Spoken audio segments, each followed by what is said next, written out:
नमस्कार साथियों, ब्रजवासी शो में आपका स्वागत है। सभी दर्शकों को सादर प्रणाम और जय श्री राम। दर्शकों, आज एक व्यथित मन से आपसे संवाद करना चाहता हूँ। अब व्यथित मन इसलिए है कि 15 अगस्त के दिन इस प्रकार की घटनाएं देश में घटित हुई थीं कि उस घटना से केवल मैं ही नहीं, पूरा देश बड़ा व्याकुल है, दुखी है। और देश के जितने भी लोग हैं वो ये सोच रहे हैं कि यार, इतनी पुरानी पार्टी, जिस पार्टी ने इस देश के लोगों को स्वतंत्र कराने में, अंग्रेज़ों को यहाँ से उनकी सत्ता को भगाने के लिए जैसा भी हो प्रयास किया था, देश के लोग उनके प्रयास को सलाम करते हैं। और अगर इतनी पुरानी पार्टी के नेता, इतनी पुरानी पार्टी के नेता प्रतिपक्ष श्रीमान राहुल गांधी जी, माननीय सोनिया गांधी जी, माननीय श्रीमान मल्लिकार्जुन खड़गे जी आज जब पार्टी को रन कर रहे हैं, पार्टी की कमान इन तीनों के हाथों में है। पार्टी में क्या होना है, क्या नहीं होना है, पार्टी की क्या रणनीति है, पार्टी किस रास्ते पर चलेगी, इसका फैसला इन तीनों को मिलकर करना होता है। और ये तीनों ही इस समय पार्टी के सर्वेसर्वा हैं। इस देश को अच्छे से पता है, ये देश सभी राजनीतिक पार्टियों के मैटर को अब समझने लगा। इस देश की जो राजनीतिक चेतना है पहली जैसी नहीं रही है दोस्तों। इस देश की राजनीतिक चेतना अब करवट ले रही है और देश का प्रत्येक एक आम आदमी अच्छे से समझता है कि कौन राजनीतिक पार्टी किस हिसाब का आचरण कर रही है। क्या ये आचरण जो किया जा रहा है ये संविधान सम्मत है? दोस्तों, इस प्रकार का आचरण एक सबसे पुरानी पार्टी को बिल्कुल नहीं करना चाहिए। मैं तो ये कहता हूँ कि इन्होंने स्वतंत्रता दिवस पर लाल किले पर जो भव्य सम्मान किया जा रहा था, समारोह किया जा रहा था, पहली बात तो वहाँ पर ना पहुँचकर बड़े नेताओं ने, जो विपक्ष के बड़े नेता हैं, राहुल गांधी जी, सोनिया गांधी जी, मल्लिकार्जुन खड़गे जी, वहाँ ना पहुँचकर इन्होंने एक गैर संवैधानिक कार्य किया है। क्योंकि जब देश की स्वतंत्रता का समारोह था, ये किसी बीजेपी का समारोह नहीं था। देश की जब स्वतंत्रता हुई थी तब तो बीजेपी पैदा भी नहीं हुई थी। और आप कहते हैं बीजेपी का जो जनसंघ के लिए आप कहते हैं जनता पार्टी जो थी वो भी स्वतंत्रता के बाद ही फॉर्म हुई है। तो बीजेपी का तो नामो निशान नहीं था सर। ये स्वतंत्रता का समारोह था, स्वतंत्रता का उत्सव था। इसमें अगर आप जैसे इतनी पुरानी पार्टी के नेता सदन और नेता विपक्ष अगर वहाँ पर मौजूद नहीं होंगे तो ये स्वस्थ लोकतंत्र के लिए सही बात बिल्कुल भी नहीं है। दर्शकों, इस बात को आप भी भली भांति जानते होंगे। आप भी एक पल के लिए विचार करो, सत्ता किसी की भी हो सके आज बीजेपी की सरकार है, कल को कांग्रेस की भी आ सकती है, कल को समाजवादी पार्टी की भी आ सकती है स्टेट में, कल को पंजाब में मान के चले आम आदमी की है तो कांग्रेस की भी आ सकती है। यानी कि सत्ताएं आएंगी, सत्ताएं जाएंगी, लेकिन जो संवैधानिक हमारी व्यवस्थाएं हैं, संवैधानिक हमारी जो मर्यादाएं हैं, संवैधानिक हमारे जो मूल्य हैं, संवैधानिक हमारे जो आदर्श हैं, उनके साथ तो किसी को खिलवाड़ नहीं करना चाहिए। चाहे व्यक्ति कितना भी बड़ा क्यों ना हो जाए, कितना भी बड़ा क्यों ना हो जाए, लेकिन इस देश के संविधान से, इस देश के संविधान के आदर्शों से, उसके मूल्यों से, उसके सिद्धांतों से कोई भी व्यक्ति बड़ा नहीं है। जहाँ तक प्रधानमंत्री जी भी, राष्ट्रपति जी भी और नेता सदन और नेता विपक्ष, इन दोनों नेताओं में से कोई भी संविधान से बड़ा नेता नहीं है। क्योंकि अगर वो संविधान से बड़ा अपने आप को मानने लगें तो वो जब उन्होंने शपथ ली थी तो वो संविधान पे शपथ ली थी। तो संविधान से बड़े कोई नहीं है इस देश में, क्योंकि संविधान से बड़ा इस देश में कोई नहीं हो सकता दोस्तों। तो नेता सदन नई दिल्ली के जो प्रोग्राम हुआ था वहाँ पर इनको जाना चाहिए था। लेकिन ये नहीं गए।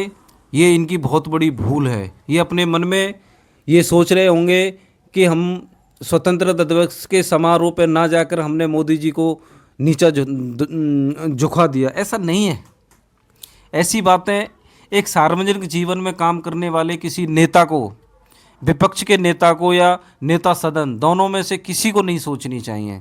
लेकिन इस प्रकार का हल्का और ओछा, नीचतापूर्ण मैं नहीं कहूँगा क्योंकि सम्माननीय सारे पक्ष विपक्ष के नेता हमारे लिए सम्मानित हैं, इसलिए हम ऐसे शब्दावली का उपयोग नहीं करेंगे। लेकिन हाँ, स्वतंत्रता दिवस के समारोह में न पहुंचकर आप लोगों ने बहुत बड़ी भूल की है।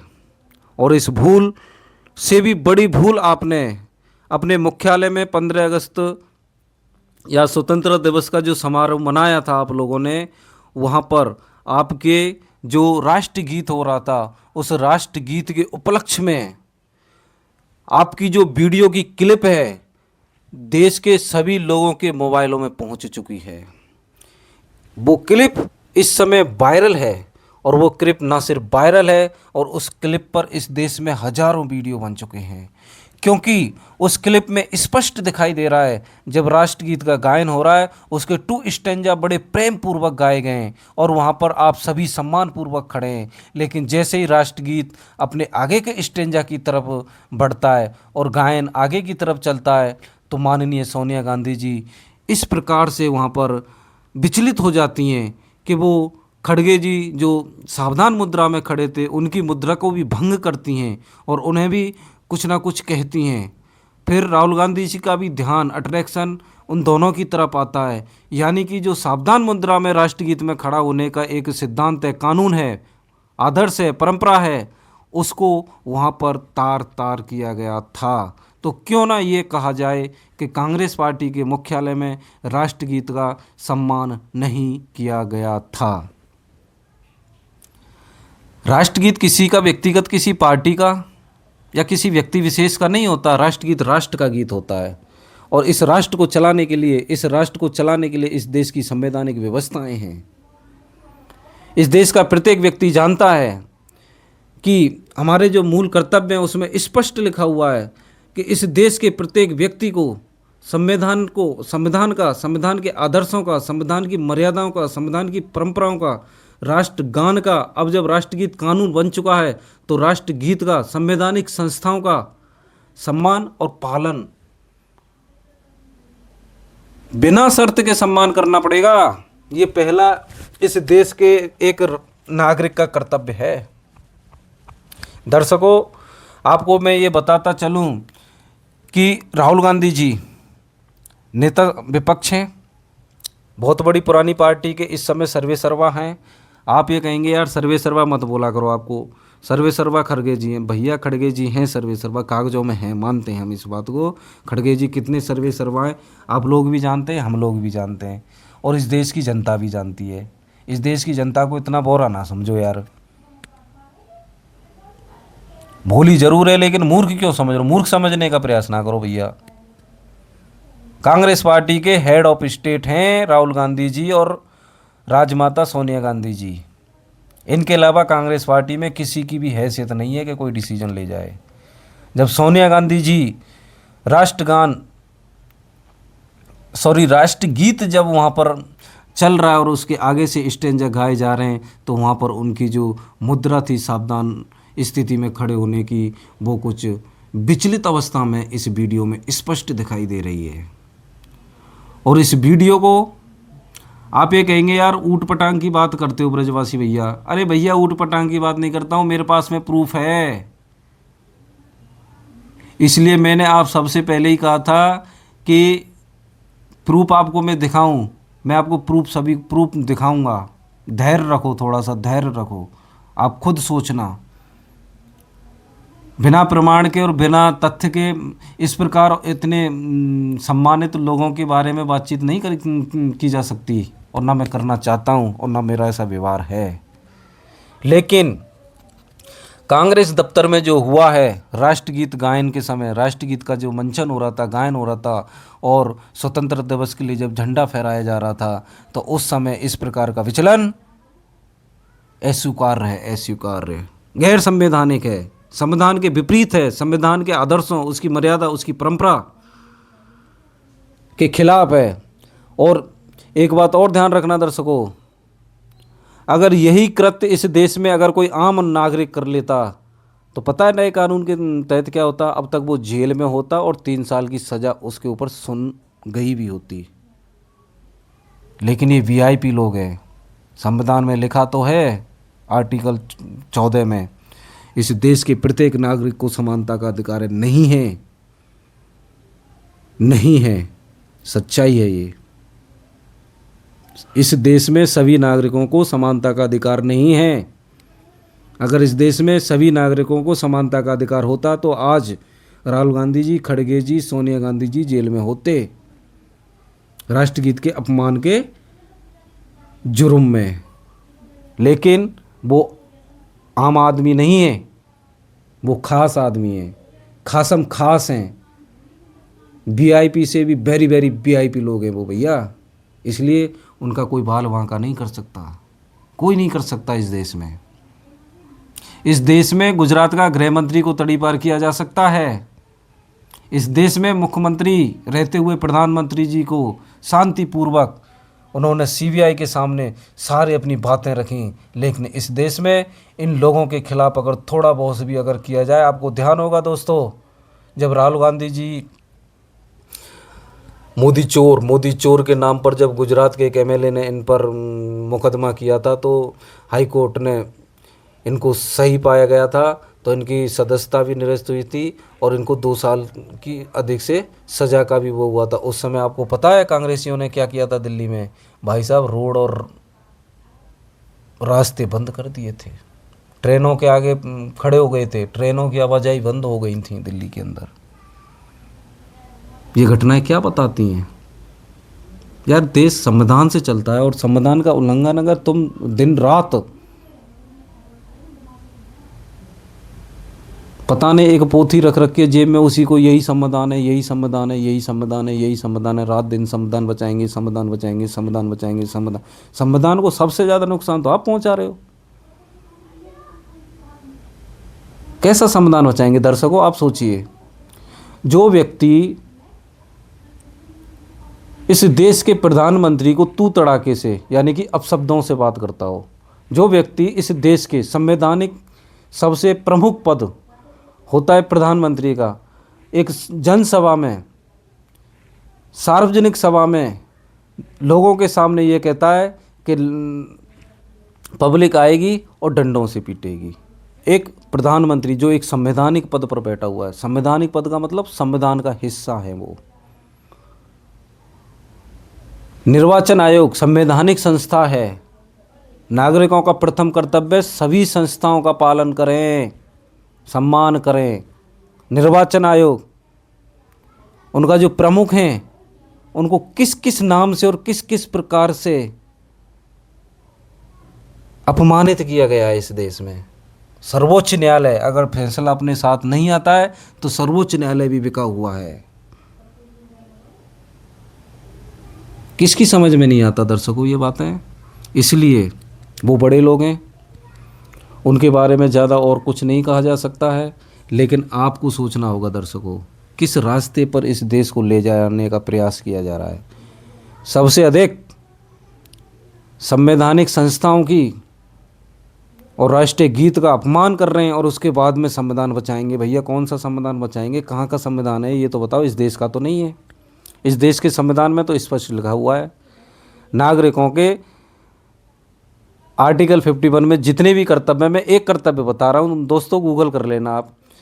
इस देश के प्रत्येक नागरिक का ये कर्तव्य है कि वह इस देश के संविधान का, संविधान की कानूनों का, संविधान की परंपराओं का, संविधान की मर्यादाओं का, संवैधानिक संस्थाओं का, संवैधानिक पद पर बैठे हुए व्यक्तियों का, राष्ट्रगान का, राष्ट्रगीत का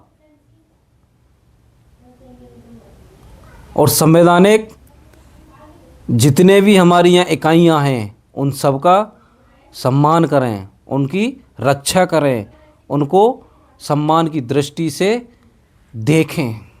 ये इस देश के नागरिक का पहला कर्तव्य है। तो राहुल गांधी तो इस देश के नागरिक हैं, इस देश के नागरिक के पहले कर्तव्य का ही पालन नहीं कर रहे हैं, तो भैया किस संविधान की रक्षा करने का आप दम भर रहे हैं? ऐसा नहीं है दोस्तों। इस देश के संविधान के सामने सभी को बराबर राइट्स मिले हुए हैं और सभी की बराबर ड्यूटीज भी हैं। इसलिए मैं सुंदर सिंह ये कहना चाहता हूँ कि कांग्रेस के हेडक्वार्टर में जो राष्ट्रगीत के साथ जो व्यवहार किया गया है वो सम्मानित तो बिल्कुल नहीं है। वो राष्ट्रगीत को अपमानित करने का एक कृत्य किया गया है और इसके लिए या तो इन्हें सार्वजनिक तौर पर क्षमा मांगनी चाहिए, या फिर मैं बीजेपी वालों से कह रहा हूँ, बड़ा दम भरते हो कि हमारी 11 करोड़ 12 करोड़ 15 करोड़ की पार्टी। अरे किस काम की तुम्हारी इतनी बड़ी पार्टी? जब इस प्रकार से राष्ट्रगीत का अपमान किया जा रहा है तो उस अपमानित करने वाले व्यक्तियों को दंडित कौन करेगा? एफआईआर की एफआईआर लिखो इनके नाम, ताकि इन्हें भी पता चले कि इस देश में कानून का राज है। ये भूल ना करे कोई इस देश में। हो गए होंगे किसी के बाप दादा माता परदादा प्रधानमंत्री, लेकिन इस देश में, इस देश की जनता चाहेगी वो इस प्रधानमंत्री की गद्दी पे बैठेगा। ये राजतंत्र नहीं है कि नाना भी रहेगा मेरा, दादा भी रहेगा मेरा, पिताजी भी रहेंगे मेरे, माता श्री भी मेरी सुपर पीएम रहेंगी और मैं भी रहूँगा। ये राजतंत्र नहीं है, ये लोकतंत्र है। इस देश की जनता जिसे अपना मत देगी, जिसे अपना आशीर्वाद देगी, वो इस देश की गद्दी पर बैठेगा। किस बात का अहंकार पाल रखा है भाई? अहंकार तो अच्छे अच्छे का नहीं रहा, रावण का अहंकार नहीं रहा। भगवान श्री राम ने उसको भी बिल्कुल चकनाचूर कर दिया, नस्तना नाबूद कर दिया। आपकी तो हैसियत ही क्या है? आपकी हैसियत एक सांसद जैसी है, जो इस देश में कम से कम 7 से सांसद हैं, लोकसभा राज्यसभा दोनों को मिलाकर। ठीक है ना? प्रधानमंत्री सिर्फ एक होता है, सांसद इस देश में 700 हैं। समझने का प्रयास करें दर्शकों। बस आप सोच लो कौन संवैधानिक मूल्यों पर चलने वाला व्यक्ति है, कौन संवैधानिक मूल्यों पर नहीं चलने वाला व्यक्ति है। मोदी तो भैया वो व्यक्ति है कि जो संविधान में जब संसद में पहली बार गए तो संविधान को माथे से लगाया था, सिर से लगाया था। संसद में घुसने से पहले दंडवत, साष्टांग दंडवत प्रणाम किया था उस व्यक्ति ने। एक दूसरों के घरों में काम करने वाली माँ का बेटा उस गद्दी तक पहुंच गया। सोचो उसको कितनी तपस्या, कितना पुरुषार्थी व्यक्ति होगा वो, कितना मेहनती व्यक्ति होगा वो। और उस व्यक्ति के लिए अपशब्द, उस व्यक्ति से इतनी नफरत कि उस व्यक्ति की नफरत करते करते आप राष्ट्र की नफरत करने लग जाएं 15 अगस्त के समारोह में ना शामिल होकर। इस बात को इस देश की जनता कभी भी स्वीकार नहीं करेगी दर्शकों। और आपसे निवेदन है कि मेरी इन बातों से अगर आप सहमत हैं तो चैनल को भैया सब्सक्राइब करें, लाइक करें। और मैं इन्हीं शब्दों से मैं आपसे कह रहा हूँ, मैं कोई आप पर विचार थोपना नहीं चाहता। आप स्वयं विचार करें, स्वयं सोचें क्या सही है क्या गलत है, क्या किसने सही किया किसने गलत किया है। इन्हीं शब्दों के साथ मैं अपनी वाणी को विराम देता हूँ। जय हिंद, जय श्री राम दोस्तों।